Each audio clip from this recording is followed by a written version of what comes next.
Hello everyone, in today's video I will show you how you can stop your Windows from automatically locking itself. So first of all, we want to head on to our settings and then make sure you go to the system and then you want to go to power and sleep. And then here your sleep should never be in never. Make sure you set it to never, and the screen, if you want, you can set it to never. But I recommend you go to your additional power settings and then you want to go to change plan settings and then change advanced power settings, and in here you just want to set this to 0. There we go. And then your sleep,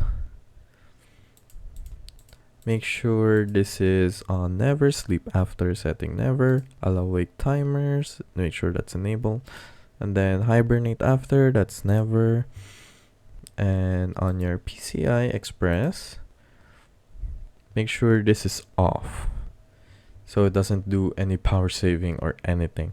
So that is all. That is how you stop Windows from automatically locking itself or turning off.